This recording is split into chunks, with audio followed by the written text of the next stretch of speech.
Chapter 24, 7 Dead Rats. From a bird cage, Mrs. Frisby watched the Fitzgibbons eat dinner. There was dinner for her, too. 2 breadcrumbs, cheese, and bits of carrot.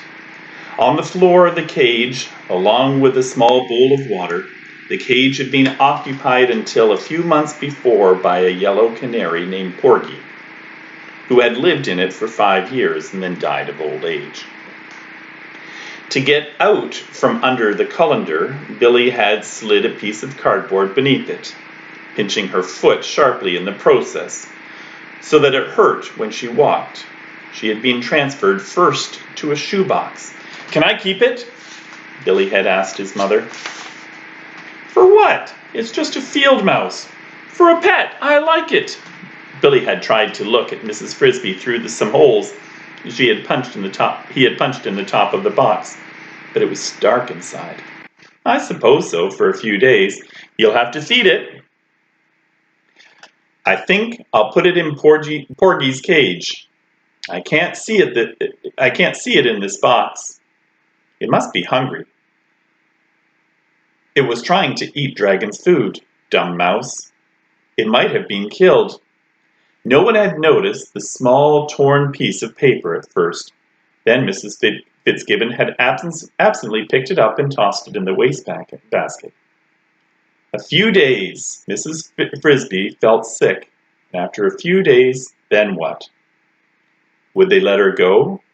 Or would Billy plead for a few more? Or even if they did set her free, her children were alone. The rats were coming tonight to move her house. Why had Billy picked today, of all days, to sit on the stool?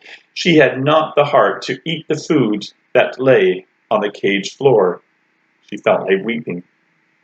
Paul came in for dinner, followed by his father. He looked at her in the cage. "Why don't you let it go?" he said to Billy. "Poor little thing, it's scared to death." "No, it's not. It's just not used to the cage." "I bet it will die." "I bet it won't." "You can't just put wild animals in cages. You have to catch them when they're babies." "They do it in zoos."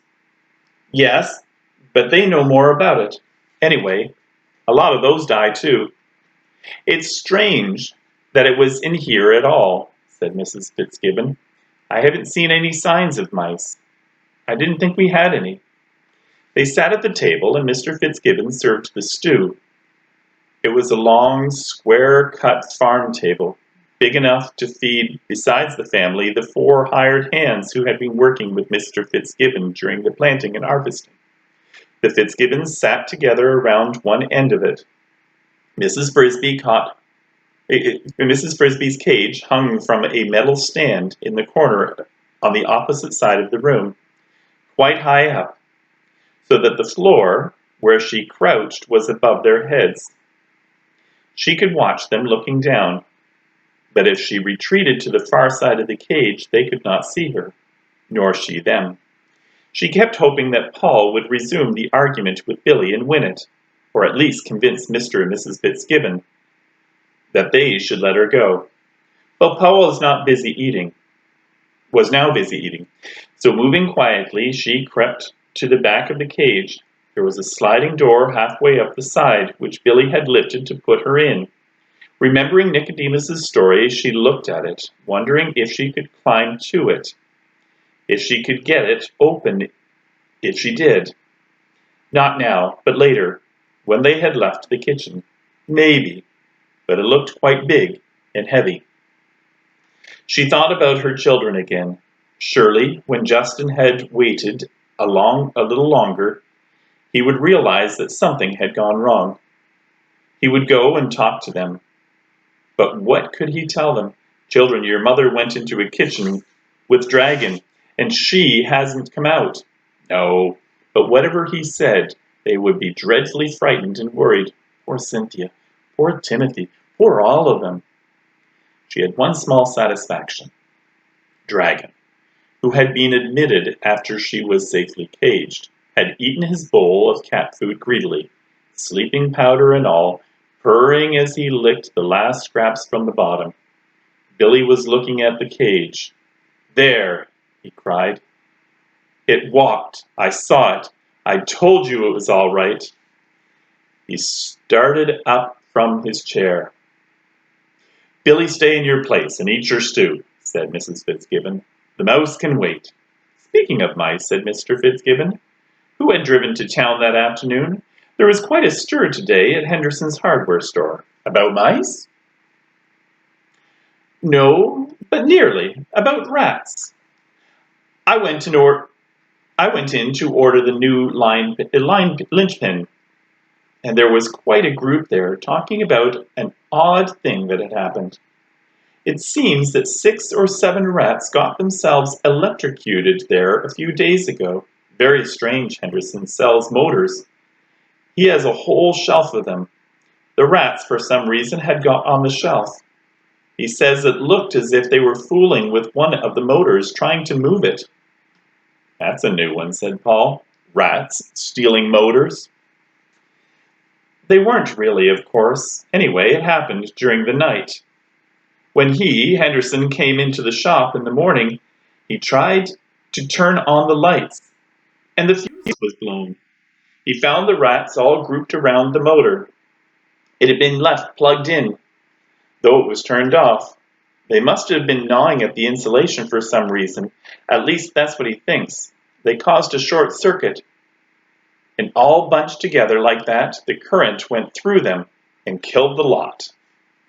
Pretty good kind of rat trap, I'd say, Mrs. Fitzgibbon remarked. Mrs. Frisby was now listening to the conversation very closely. Dragon had stretched out on the floor, looking drowsy. Wait, said Mr. Fitzgibbon. That's only the beginning. It seems that the local weekly was hard up for news. They heard about it and sent their reporter over. Fred Smith, said Mrs. Fitzgibbon. Yes, Fred wrote a little article about it with a headline, Mechanized Rats Invade Hardware Store. Something like that. Well, it attracted more attention than he expected. The next thing they knew, believe it or not, the federal government got into it. They sent a squad over there from the Public Health Service with a truckload of equipment. Just on account of 7 rats, said Billy. They should send the truck over here? We've got more than that. That's just what I said, Mr. Fitzgibbon went on. Do you know? They're going to. I was joking, of course, but the man in charge of the group didn't take it as a joke at all. He wanted to know where the farm was, how far away, how many acres, what I raised, how many rats I thought there were. He acted really interested. It seems they wanted to examine the dead rats at Henderson's, but they couldn't. He'd already sent them to the town dump, and they were incinerated. I never heard of such a thing, said Mrs. Fitzgibbon. All that fuss over a few dead rats. I have, said Paul, and I bet I know what they're after. What? They think the rats have rabies. They don't like to say so because it makes people panicky. What's rabies? Asked Billy. A disease, said Mrs. Fitzgibbon, a very bad one, spread by animals, you know. I think you're probably right, Paul. That would explain why the Public Health Service is in it. Epidemic control. Anyway, they're planning to check on the rats all over this area. Don't you remember, Paul said, a few years ago when everybody had to lock up their dogs, and some people were shooting every dog they saw?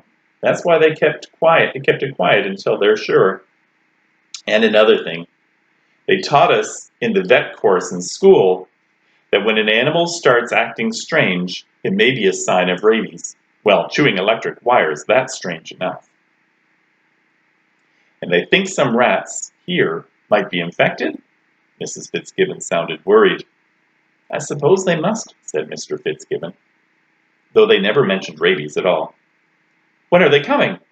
Day after tomorrow, Saturday morning. The man in charge, a doctor somebody, said they had some more checking to do in town tomorrow. They're coming with an extermination truck. Cyanide gas, I think. I can tell them where to look, Paul said. Me too, said Billy, under the rose bush. That's right, said Mr. Fitzgibbon. In fact, They'll probably want to bulldoze that bush out of there. I can do that with a big tractor."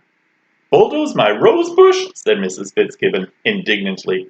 "They will not." "Look at it this way," her husband said.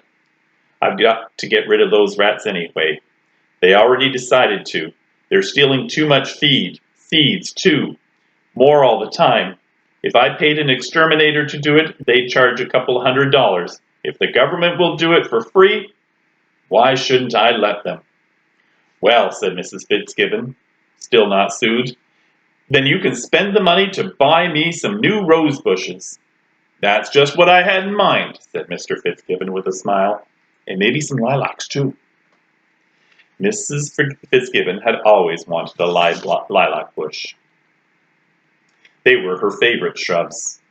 Mrs. Frisby did not believe at all that it was rabies the men were looking for.